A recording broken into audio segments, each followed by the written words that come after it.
The midday sun beat down on a busy Manhattan construction site as workers sat on concrete blocks, unwrapping sandwiches and sipping water. Jack Carter, a seasoned crew member, chatted with his young apprentice Ethan about politics. "They don't care about us," Jack grumbled. "All talk, no action." Suddenly, a black SUV pulled up, and to everyone's shock, Donald Trump stepped out in casual clothes. He approached the group with a grin. "Mind if I join you?" he asked. The workers exchanged stunned looks. Jack raised an eyebrow. "If you can handle our kind of talk, Mr. President." Trump chuckled and sat down.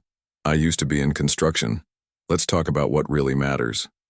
The group leaned in, curiosity rising, as Jack took a bite of his sandwich and asked, skeptically, "You say you worked in construction?" Trump nodded. "Back in the day, I spent hours on sites learning from men like you." Ethan, the youngest on the crew, asked, "But now you're the president. Why sit with us?" Leaning forward, Trump replied, "Because the best ideas don't come from offices, they come from the people who build this country." The workers exchanged surprised looks. This didn't feel like a scripted visit. Jack folded his arms. "All right, Mr. President, if you were running this project, what's the first thing you'd do?" Trump grinned. "I'd start by listening to the workers." For the first time, Jack looked curious. The tension eased as the crew realized Trump wasn't there for a photo op. "You really think politicians care what we say?" Jack pressed. Trump nodded. "A good leader should. That's why I'm here." Ethan hesitated before asking, "Then why does it feel like regular people don't matter?" Trump's expression turned serious. "Because the system's broken." "I won't fix it alone," Trump said, "but I can fight for people like you." Jack rubbed his chin. "So what would you change?" Trump leaned back. "Better wages, safer conditions, and real respect for the working class."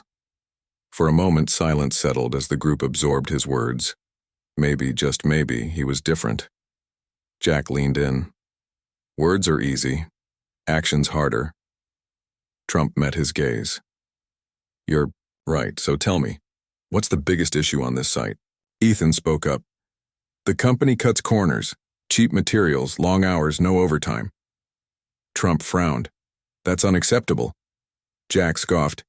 "You think talking changes that?" Trump smirked. "No, but exposing it does. Give me the facts and let's make noise." The workers stared, wondering if he was serious.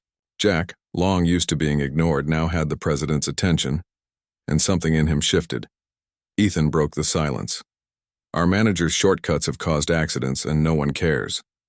Jack slowly nodded in agreement. "We complain, but it gets buried," Jack said. Trump's expression hardened. "That stops now." He pulled out his phone. "What's the company's name?" Jack chuckled. "You serious?" Trump smiled. "Dead serious." Within seconds, he sent a message. "Now let's see if they still ignore you." The workers exchanged stunned glances. This was more than talk. For the first time, they felt heard. Minutes later, Jack's phone buzzed. It was their site manager, Mr. Reynolds. Jack answered. "Yeah?" A nervous voice responded. "Who did you talk to?" Jack smirked. "The President of the United States." Silence, then Reynolds stammered. "Tell him there's been a misunderstanding." Trump took the phone. "No misunderstanding. You fix things or the world hears about it." Reynolds panicked. "We'll make adjustments." Jack and Ethan exchanged wide-eyed looks. Trump handed the phone back. "Now let's talk solutions."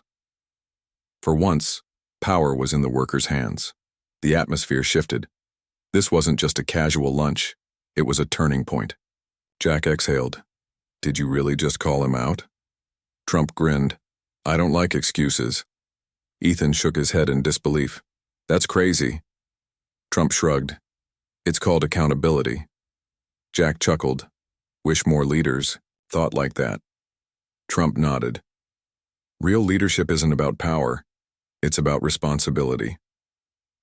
For the first time, Jack saw a politician who didn't just talk. He acted. Maybe, just maybe, change was possible. The next morning, something strange happened. New safety equipment arrived. Extra materials were delivered, rushed deadlines extended. Jack stared in disbelief. Did he really change something overnight? Ethan grinned. Looks like it. Workers whispered. It wasn't just talk. Trump's visit had sent a message loud and clear. And for the first time in years, Jack felt hope. The site buzzed with conversation. New gloves, helmets, even extra water stations. Ethan. They never cared before, Jack muttered. He smirked. Guess a little pressure works wonders. Just then, the site manager, Mr. Reynolds, approached, his usual smugness replaced by caution. Morning, gentlemen, he said carefully. We're making improvements. Expect better conditions from now on. Jack folded his arms. And why the sudden change of heart? Reynolds hesitated. Let's just say the higher-ups are watching. The workers exchanged knowing glances. Trump's presence had shaken the system. For the first time, the company feared them, not the other way around. Unbeknownst to the crew, someone had recorded Trump's visit. The video spread like wildfire.